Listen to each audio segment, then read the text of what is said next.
Hi guys and girls, I'm Obsidian Ant and this is Elite Dangerous. Beyond Chapter 4 now has a release date, which is the 11th of December. So this time next week, you'll be flying around in the new ships, testing out all the wonderful new updates, and there are quite a lot of them. The beta phase for the update has now come to an end after a pretty extensive testing phase. And you can see some of these things in the release trailer that's being shown on the screen right now. So this is available on Frontier's YouTube channel. I will place a link in the video description so you can head out that way and watch it for yourselves. So with such an extensive testing phase, there are many different things to take a look at. Indeed, Chapter 4 is a pretty large update. So in this video, we're going to do a bit of an overview and have a look at some of the highlights from Chapter 4 beta. Let's start with the graphics then. Now this comes with a number of new elements. Firstly, an entirely new lighting system that extends to many different areas of the game, and the other aspect is a new colour gradient. Now the new lighting system has had a dramatic effect on the game. Whilst in some areas the change is fairly subtle, in others it really does hit you in the face. This is very apparent in Nebula as well as on planetary surfaces where you'll not only see the new lighting, but also the new colour gradients. But it's impossible to talk about the new graphics without talking about some of the new environments, so do be aware, spoilers are about to follow. So if you don't want to see exploration content, then stop watching right now. So the new exploration content, the Lagrange Clouds and other such places, and here the visuals really are outstanding. There's of course loads of new alien life out there to be discovered, much of it spacebound. But the real standout thing here are the new Lagrange Clouds, which are entirely volumetric. You can fly inside these, right through them and even around them. They truly do a stunning job of highlighting the new graphics of Chapter 4. But it's not all about the graphics of course, it's about the discoveries and the exploration. And to assist with this is the brand new Codex, which is going to make finding these things a whole lot easier.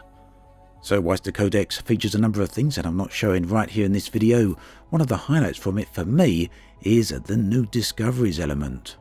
The galaxy is now broken down into 42 different sectors or 42 regions, and within these it will highlight discoveries that have been found by other people. They begin at rumoured, once someone has discovered them they become reported, and when you discover them for yourself they become confirmed. Now, clicking on a reported or confirmed discovery will take you directly to its location on the galaxy map.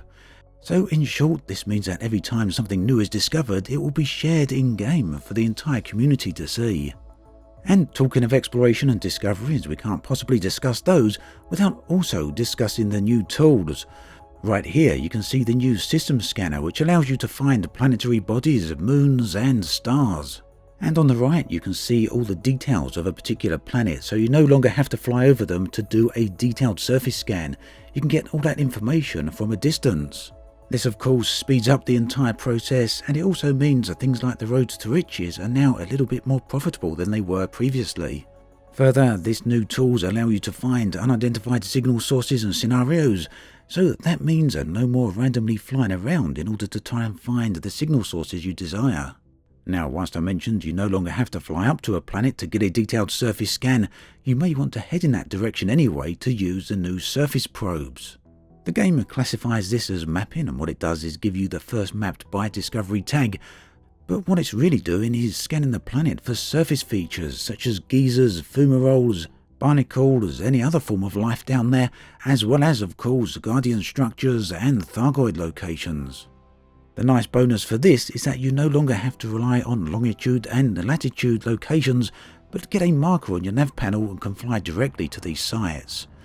And if any of the surface locations happen to be too dark thanks to the new lighting system, then you can of course now use night vision. And night vision is also very handy for extremely dark areas of space such as dark Lagrange clouds or even dark asteroid systems.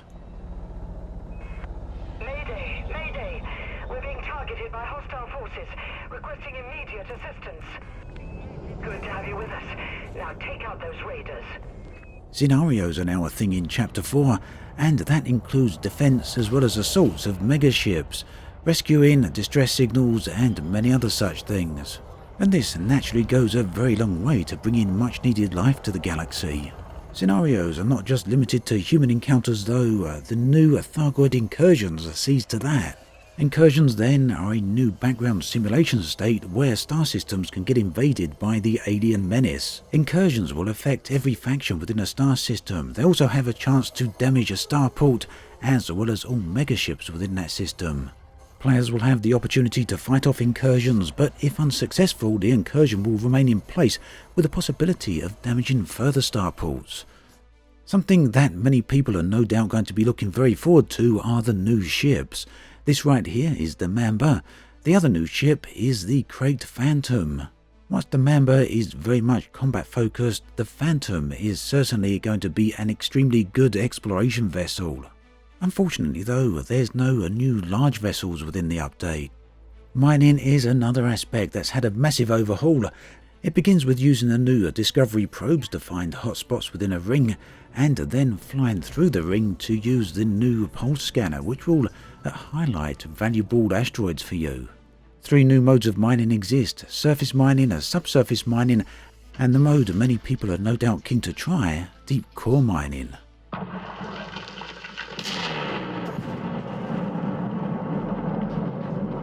After all, who doesn't want to break apart an asteroid?